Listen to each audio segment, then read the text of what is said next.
Okay, welcome everybody to Fitter and Faster Live TV. Really appreciate you guys being with us again. Thank you for everybody that's joined on. I'll give everybody about 30 seconds to click in here, but it looks like a bunch of you have already joined, so thank you. My name is Brett Hawke. I am Director of Swim Camps and Clinics at Fitter and Faster, and throughout this situation that we're all in right now, we've decided to try and connect with some of the most amazing athletes and coaches, in swimming's history. And today is no different. We have a very special guest with us. I'm going to do a quick introduction here, and then he'll jump on. So today's guest is Dr. Ben Wildman-Tobriner. He swam at Stanford University from 2003 to 2007. He's now an assistant professor of radiology at Duke University. In 2007, he was actually the world champion in the 50 freestyle down in Melbourne, Australia. He won that event. And then in 2008, he was an Olympic Gold Medalist for swimming the morning relay of the famous 4x100 freestyle relay. And he was also 5th place in the 50 freestyle. But in between those two events, something major happened to him between 2007 and 2008. And that's really the premise of what we're talking about here today. But first of all, I want to welcome Dr. Ben Wildman-Tobriner. Hey, how are you? Good, man. How are you doing? I'm doing great. Thanks for having me. Thanks for being here. Well, just tell us where you're coming from today. I am in Durham, North Carolina. Oh, nice. And how long have you lived there? This is our 8th year here, so now it's home. Wow. So you studied at Duke as well? Yeah, I did medical school in San Francisco at UC San Francisco, okay, and then did my residency and fellowship at Duke, and then stayed on as faculty. So I am here. Wow, that's fantastic. I mean, you've got an incredible story, so many layers to it, and so much success. I interviewed somebody very similar to you a couple of weeks ago in Jenny Thompson.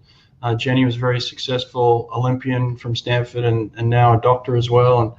And it's always incredible the level of success that a swimmer can have, but then to add a layer on of the fact that now you're a doctor as well, it's pretty incredible. Were you always that disciplined?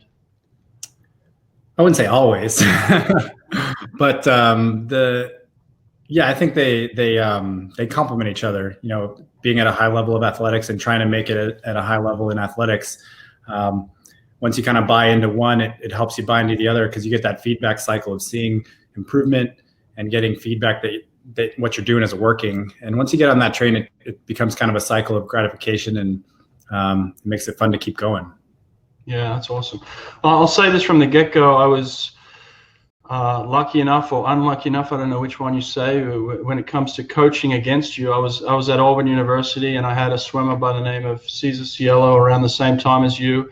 And Cesar, from my perspective, was a freak athlete and very highly competitive. And at the NCAAs, there was only one person that we were really afraid of who could compete at his level, because we just felt like he was a step above everybody else except one person, and that was you, my friend. Yeah, well, he was certainly a force to be reckoned with. That is for sure. Yeah, well, you were right there. You gave him everything, and you beat him on a number of occasions. So, like I said, you were the only one we were ever afraid of, and you're an incredible athlete. In 2007, you won the World Championships in the 50 freestyle down in Australia. What was that experience like? Well, that was incredible. That was a phenomenal team to be part of that Team USA. I mean, we all remember Michael in 2008, a year later, but that 2007 meet for him was unreal. He did some things that people didn't think were possible. Correct me if I'm wrong. I think he went 143 in the 200 meter free. And that, I remember being in the audience for that. That was the first time anybody had gone under 144. We didn't know what to think of that.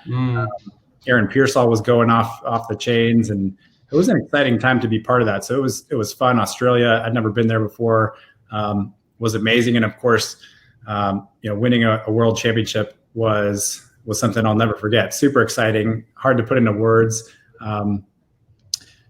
Since you brought it up, Cesar had beat me, of course, and you were there at NCAA's just a couple weeks before. And so this was nice, a little bit of payback, because he was in that final heat in the 50 free in Melbourne as well. At least I got him on one of them. Yeah, absolutely. You got the whole world, man. I think you were in line. Were you in lane 7 for that? Mm-hmm. Yeah. Yeah, I got a pretty clear memory of that. I didn't do any research on that. That one's in the memory because I just Yeah, remember. nice. I remember the swim. It's kind of vivid for me. You had an incredible performance. So you weren't in the middle lane. You weren't one of the favorites to win it. So, in your mind, when you're standing behind the blocks right before the gun goes off, looking down the pool, what are you thinking?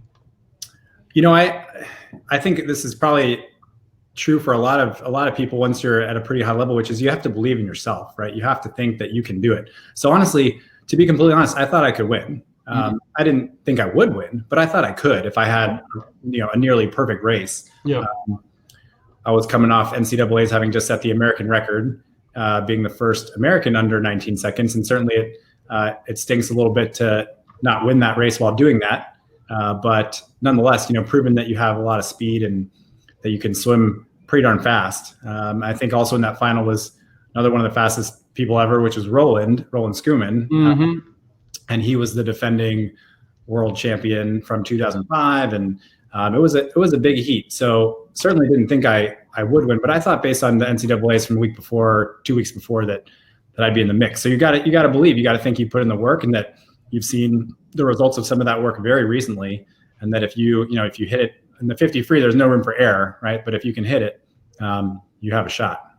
Yeah, well, that's it. I mean, there's no room for error, and it's not luck. I mean, you put it together on the day, and you were the fastest person in the world that day, and got the result. But you had the belief standing behind the block, and like you said, all the young kids out there, you got to believe in yourself. So that's an important message. Now, the reason why we're here today, really talking in terms of the topic of what we're discussing, is injury and coming back from injury. So we're talking about you being a world champion in 2007, and then we're talking about you being an Olympic gold medalist in 2008. But in between that, there's an incredible story of a major injury, and how on earth did you come back from that? So talk us about what happened exactly and how it transpired. Yeah, that's it's a bit of a story. So cut me off if I'm rambling too long. You're good. But yeah, so the story basically starts right then in 2007 World Championships winning, and the Olympics being 14, 16 months later. So you're now the fastest person in the world. You got to think you're going to be one of the favorites, if not the favorite, going into those Olympics the next year. Mm-hmm. And you and I were talking offline about there's not a lot of rest for these training cycles. So we just, pushed on through the next cycle. You're starting in the fall with your sights on the games. This is the exciting time of the season when people have got those Olympic countdowns on their lockers, and it's an exciting time to be on a pool deck as you lead up to the Olympics. So we were pumped. We were training super hard and things were going well. Mm-hmm. But then I got a little sick. We don't know if it was like mono or what, but I was out of the pool with just like, I couldn't get all the way healthy. And it was a little while. It was probably like 3 weeks, maybe 4. I don't remember exactly, of feeling pretty bad. I remember the golden goggles were right around maybe late November, early December. And I remember seeing some of those teammates from that world championship at that meet. And they're like, "Oh, how you doing?" I'm like, I'm actually like out of the pool right now, feeling pretty crummy. And like, you'll be fine. Like, it's just a 50 free. You'll be good, and thinking, yeah, but I gotta get to it. This is getting into December, holiday season. Olympic trials are now like 7 months away. Yeah. We gotta get back on the horse here. And so I finally felt fine eventually. And it was mid-December, probably I think December 13th or 14th, I was back in the weight room in one of the first or second sessions back, and I was antsy. I was antsy to get going, to show that I could, be back to lifting the weights at the level that I was at.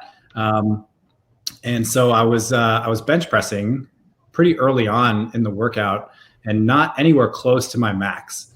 I was kind of like mid warm up, and I was just throwing these weights around, honestly, in retrospect, kind of carelessly, like going too fast, right? Mm-hmm. Just kind of like, I want to get through this early set so I can get towards my max, like towards the good stuff. Okay. So you're just kind of rushing through it a little. Yeah. Just trying to do too much too quickly.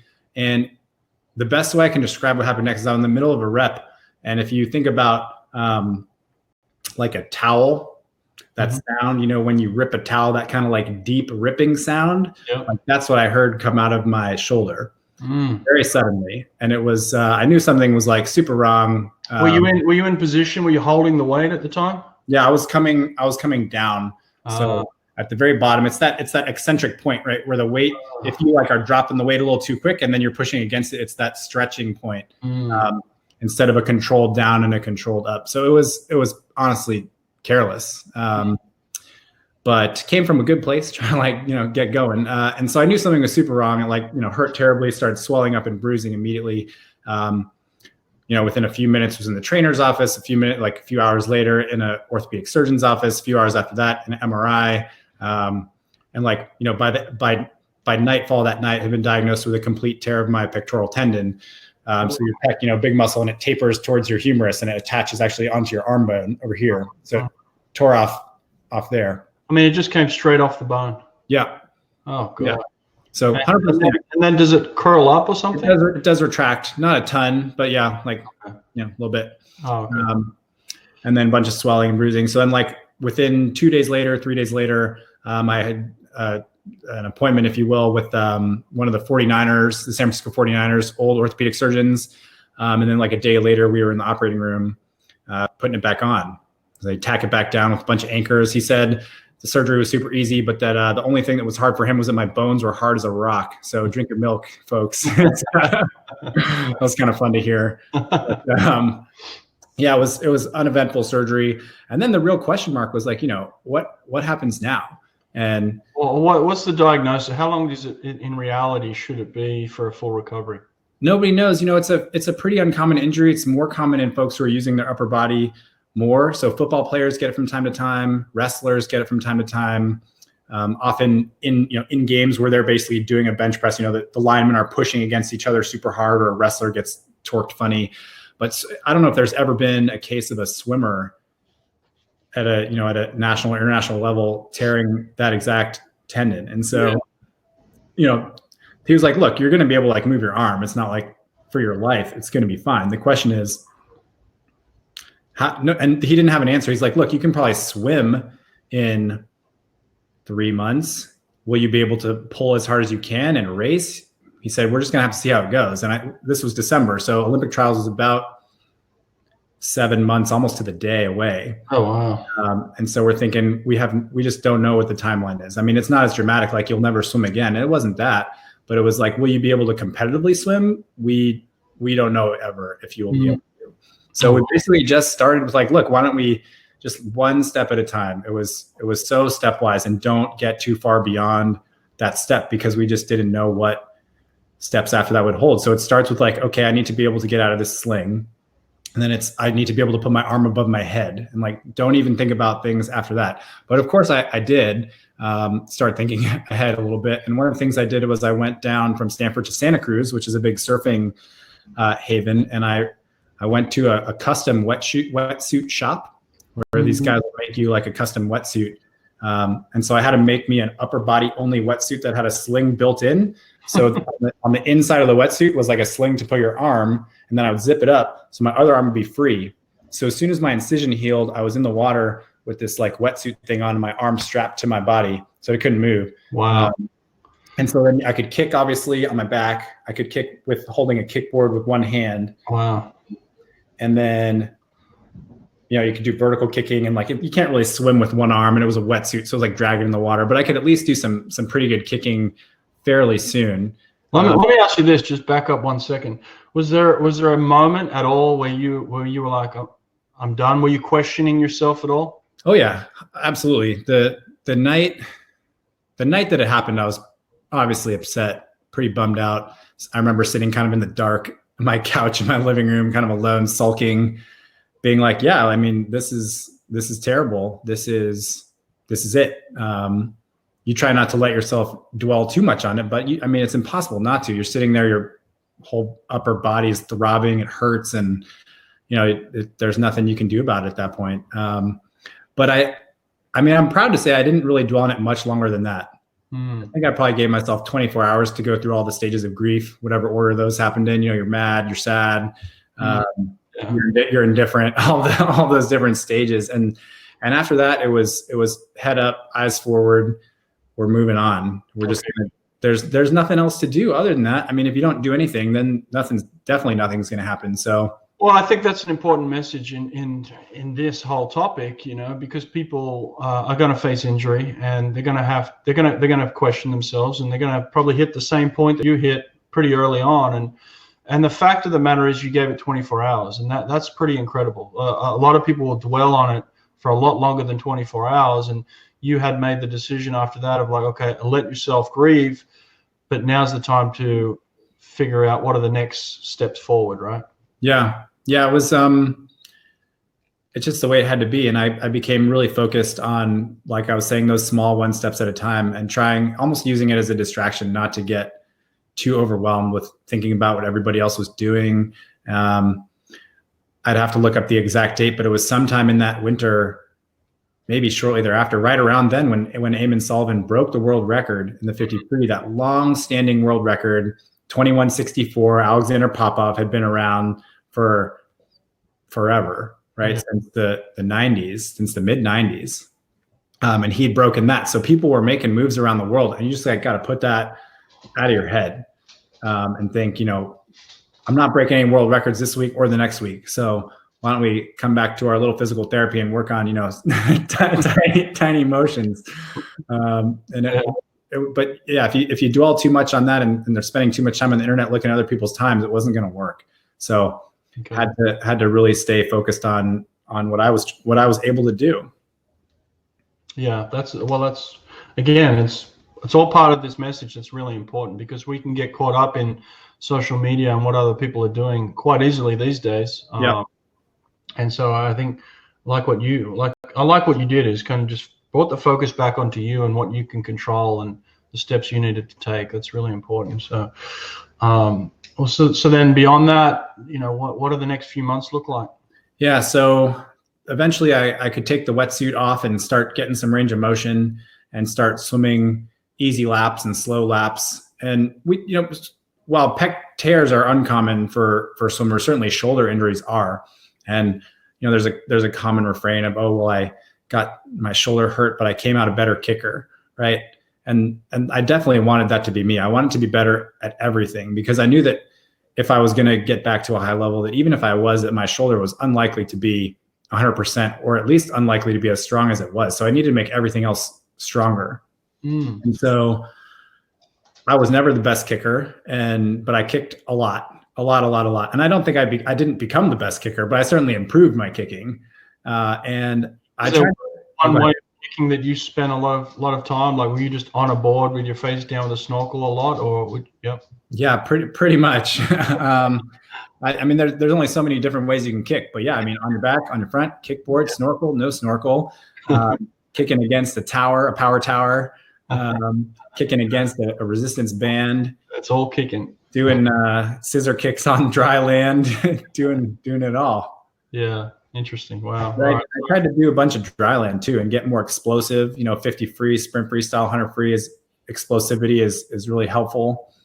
And I would try to, the really hard thing is when you're injured, in addition to another one of these challenges is being a little bit isolated and being alone. Big time. I think so many of us at all levels of the sport would agree that we draw so much from our teammates and we rely on them for motivation, especially in practice, right? Once you're in a race, like you're pretty much just doing you. But like in practice, man, when you don't want to keep going, like I would rely so heavily on my teammates. And so to not be trying to work my butt off, but not be doing their sets was really challenging. So I would try to just get whatever motivation I could from watching them or trying to interact with them, even if they were on the other side of the pool, or so that I would do some dry land up on the side of the pool, and I'd be doing 50-meter sprints the full length of the pool with a snorkel on my head with the cover taped on dry land, like doing wind sprints as part of my workout. And they would think that was like totally silly, what's this guy doing like with his arm in a sling, like doing wind sprints with a snorkel, and they'd give me a hard time and I'd yell down at them, and it was kind of, we tried to make it fun, being like, look at this silly guy, he's doing what he's got to do. But so that was kind of the beginning, and just slowly working back. I remember in about March of 2008, right around NCAA's, I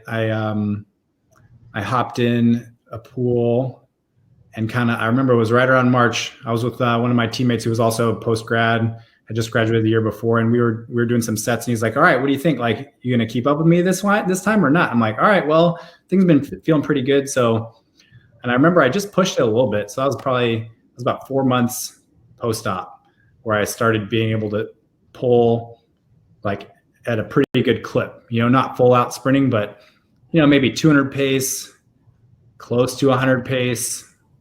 And then by about a month later, mid-April, starting to think about, all right, well, so we're probably 2 months out from Olympic trials.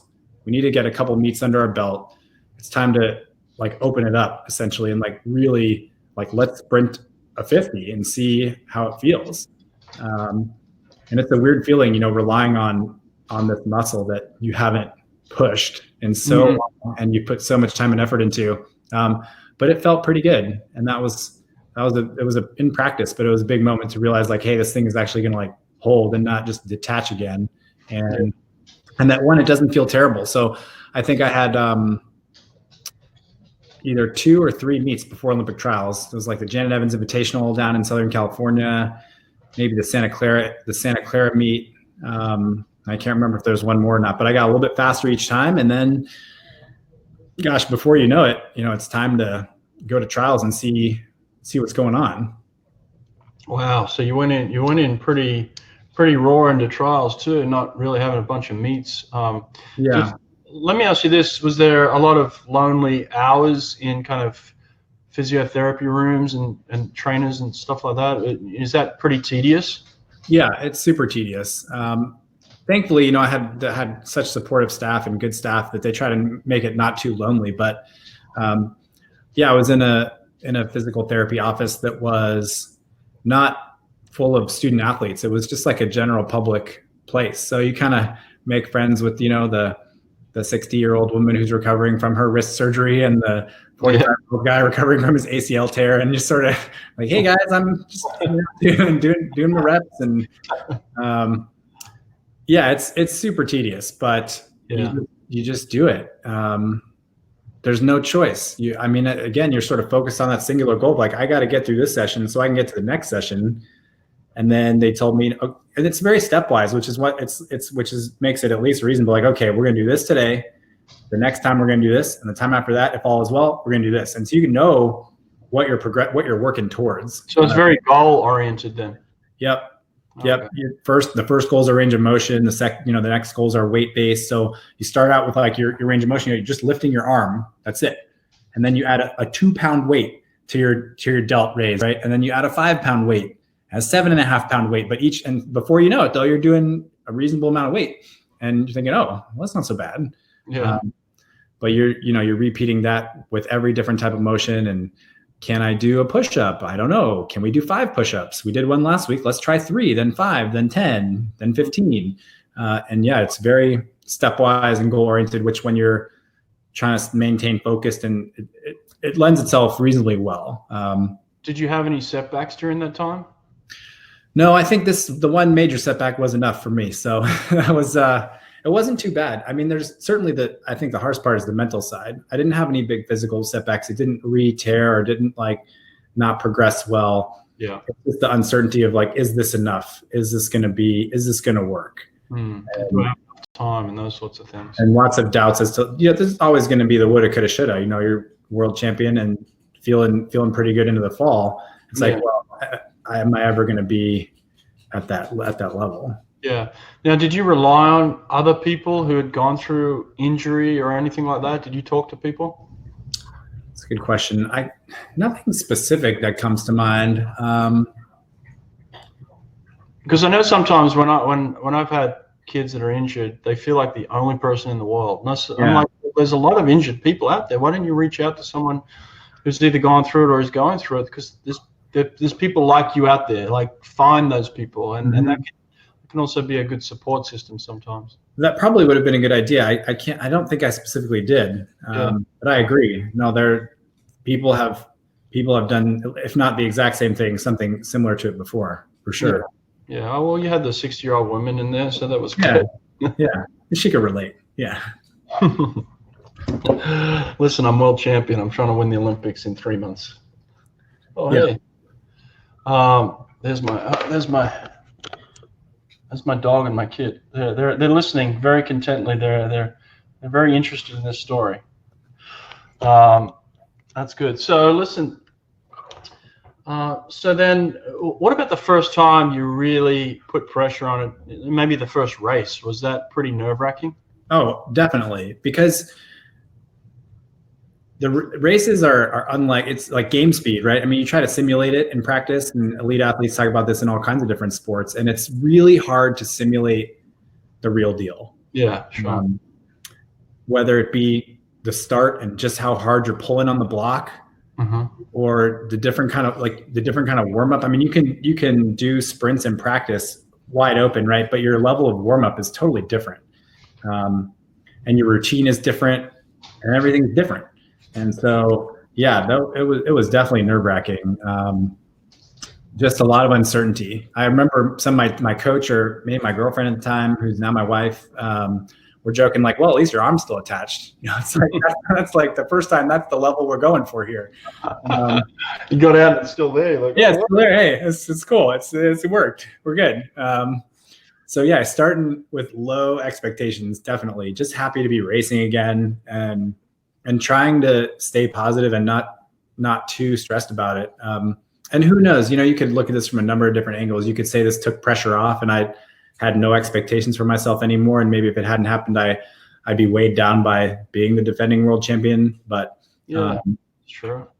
But yeah, no, it was nerve-wracking. There was definite uncertainty, but again, sort of no choice, right? It's either you're gonna do this and we're gonna see how it goes, or you don't have an option really.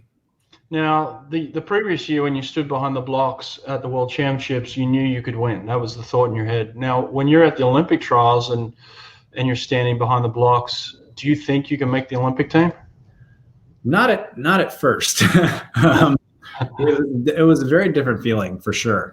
I think I had my confidence was building just about in time, like with not days to spare, right? Like every day leading up to that trials, I was still making progress in practice and still getting what I felt like was faster and more explosive and stronger. And the last meet before trials, I think my times were pretty good. They were decent, but still a lot of uncertainty. And one of my teammates, one of my closest friends now, likes to retell the story that he was sitting in the stands for the first time I dove in the water at trials, which was the 100 free prelims. And I couldn't tell, but he said when he saw my first 25 of that race, he's like, "Oh, he's going to be fine." Oh, wow.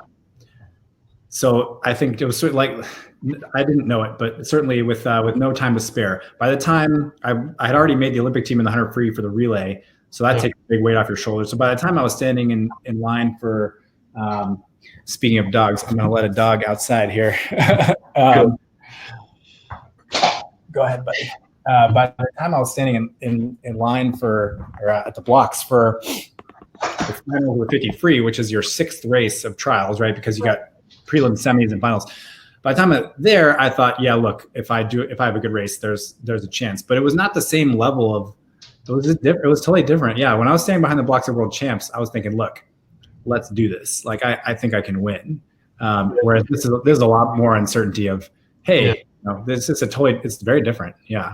Yeah. Now, did you end up winning the trials or finish second? No, I got second. Garrett Weber-Gale, another hyphenated last name, won and set an American record in that time. Okay, right. Yeah. Interesting. But you got him back a few weeks later at the Olympics. There you go.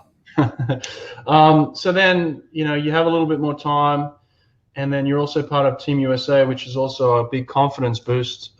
Did you feel pretty good at the Beijing Olympics? Yeah. I mean, the Olympics, it's hard to feel anything at the Olympics. I mean, the Olympics are wild. It is just such a range of emotions and experiences. And I talk about this with people and with swimmers at different levels. It's like every time you sort of level up, I think it's a whole new experience, and it takes almost like one rep to get used to it. The first time you go to NCAAs, Yeah. You're blindsided. You're like, oh my gosh, these people are fast, right? Yeah. And the first time you go to an international meet, it's a circus, right? I mean, it is a circus at these meets, and you're seeing people who you've only read about online, and they're there, and you're seeing them in the warm-up pool, and it's just a total circus. And so luckily I'd been to a number of international meets, but I think that there's almost no replicating the Olympic experience. No. And so still the first time you go there, and I've only done it once, but it's still like another level up beyond an international meet, like a World Championships or a Pan Pacifics. And so it's incredible. It's so hard to stay focused on your task and what you are there for, that it's a mental challenge more than anything. But all that being said, I did feel pretty good, but it's just really hard to know what you feel. No, I agree. The first time I swam at the Sydney Olympics, which was my home Olympics, that was my first one, and I remember making the semifinals of the 50 freestyle and walking into the room. You know, when you're in the prelims, there's just people kind of lined up, and it's next heat. You know your heat, you walk up. But when you make the semifinal, you walk into a room and there's 16 of the fastest people in the world, and then you're like, oh wow, this is incredible. You know, like real quick, real quick.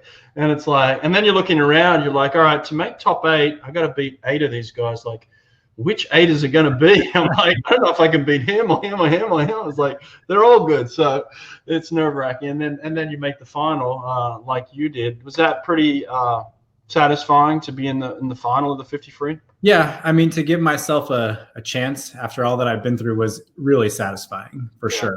And to be in that heat with a lot of familiar faces. Yeah. And to know that in a 50, if you put together the right race on the right day, like you said earlier, that you can win. And I always believed that I was the, if not one of the fastest swimmers in the pool, and that I would always have a chance. I might not have been the most explosive starter, or the best turner or whatever, but I thought that stroke for stroke, when it was out there in the open, in which long course is especially an advantage, I always thought that I'd have a chance. So I thought I had a chance in that race for sure. But I also knew, as you said, there were some very, very fast people in that race. I think almost everybody we've mentioned in this conversation so far was in that heat. Yeah.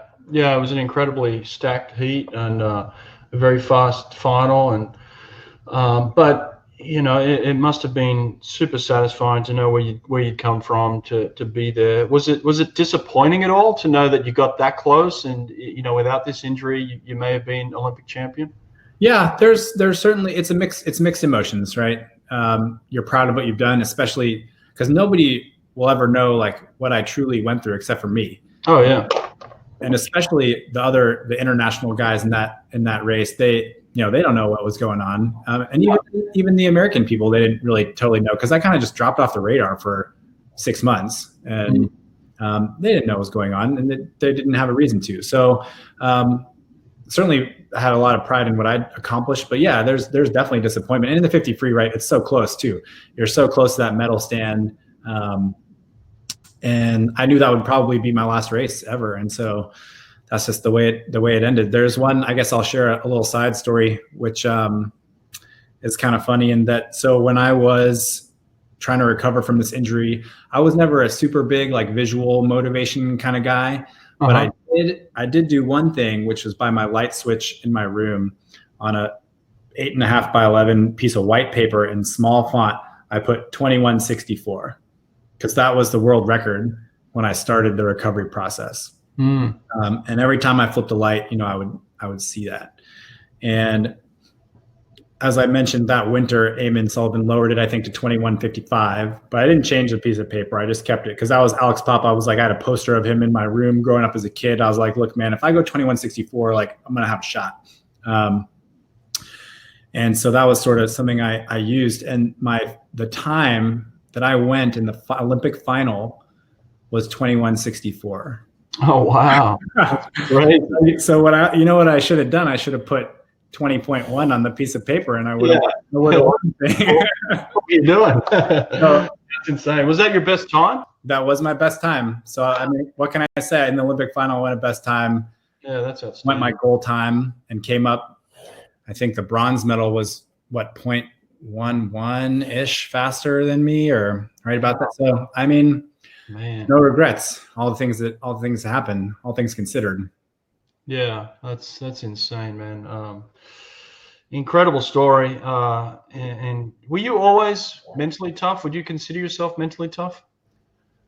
I'd like to think so. I don't know. As a doctor now, it's kind of like when people come into my office and tell me they have a high tolerance for pain. Those are always the biggest wusses, and who don't. So I think like people who say they're mentally tough, I don't know. Like, does that really make you mentally tough? Yeah. But yeah, I mean, I'd like to think that at least as an athlete, that I was resilient for sure. And I wasn't, I was a sprinter to the core, right? And so I couldn't hang with the crazy distance guys and do these insane sets. So I was resilient in that manner. And as a coach, you understand some of those differences. But when it came to mental toughness and taking, a 14 race over 3-day load of NCAAs and shouldering some of that responsibility and being team captain, and in that way, I felt like I was pretty mentally tough. Yeah. Yeah. Incredible. Yeah. Well, there's a lot of good stuff in there that people can take away from. So I hope they've enjoyed this. Just quickly, what are some of the things you're doing now in your life? Gosh, things have changed a lot. Haven't really stopped running since that last race. So 2 weeks after that 50 free, which is my last competitive race, I started medical school at UCSF in San Francisco. So people are like, "Oh, what'd you do over the summer?" I was like, So did 4 years of medical school right after that. Wow. Got married at the end of medical school, moved to North Carolina to start post-medical training, did 5 years of residency in radiology, 6th year of subspecialty fellowship, had 2 kids in the process who are now 2 and 5. My wife's a pediatrician, got 2 dogs. So things happen quickly. And now I'm a practicing radiologist. So I work at the hospital. We have medical students and residents who I teach now. And I work with patients when I do procedures with them. I read CT scans, MRIs as part of my daily practice, and just living life. Wow, man. You've been highly unsuccessful. You must be really bummed about your life. Yeah, it sucks. No, I mean, I'm super fortunate. I gotta give credit to my wife. Without her, I'd be swimming underwater like I had one arm. Well, yes, your wife for sure, and then also your parents. I mean, what kind of credit can you give your parents for raising? I mean, I don't even know how to describe it. Right? It's so much thanks and gratitude, and words don't even begin to describe it. They were the perfect balance of hands-on and hands-off. Yeah, they were so supportive. Never missed a race, but never had a critique of a race either. Oh, wow. That was the job of a coach. So it was, we love you. We're proud of you. We love you no matter what. If you're happy, we're happy. If you're sad, we'll make you feel better. But they couldn't tell if I had missed a start or missed a turn. I mean, they knew my times, but yeah, I didn't need any motivation from external. I was very internally motivated. So it was the perfect balance. Yeah. Cool. Now, you've got 2 kids. Do you want them to be swimmers at all? No, I want them to love the water. So I want them to be good swimmers for the sake of. So in medical school, I got into surfing and surfed a lot. I want them to be able to, go out into big waves and be safe and have fun and enjoy lakes and rivers and stuff. And if they want to swim fast for that, then that's on them. But yeah, I think the water is. I really enjoy the water, so I want them to have that opportunity as well. Yeah. Okay, that's cool. Well, listen, I'm supposed to announce a couple of. We had something go on here where we had a gift card winners. We got some gift card winners, so I did want to announce the gift card winners. So if the people are watching, let me zoom in here. Can you see those people? Yeah. They're our gift card winners for the competition that we had on, and you guys are going to be getting a $75 gift certificate, gift card. Yeah, so that's what it is. David Arluck just texted me, and he said he would love to say hi. Oh, maybe he's watching right now. I think he is. But David Arluck, the owner and CEO and president of the company, says hello. So, hey, David. Yeah. Hey, we really appreciate your time, and you know, we know that you're busy, obviously, with kids and being a doctor and everything that you're doing. So, thank you for this. Yeah, it's my pleasure. It's fun to stir up some old memories. You know, don't get to talk about this stuff all that often. You know, people at work, they just, hey, I think you used to swim, and that's about it. So it's fun to talk about it. Yeah, well, we really appreciate it, Ben. Thanks a lot. Well, listen, good luck with everything. I know that all doctors are under a lot of stress right now. It doesn't matter what you do. So we really appreciate the work you're doing, and thank you. Okay. Yeah, thanks, Brett. Yeah, looking forward to talking to you guys again soon sometime. All right. Take care, everybody. Thanks for being with us. Everybody, be safe out there. Thanks. Bye.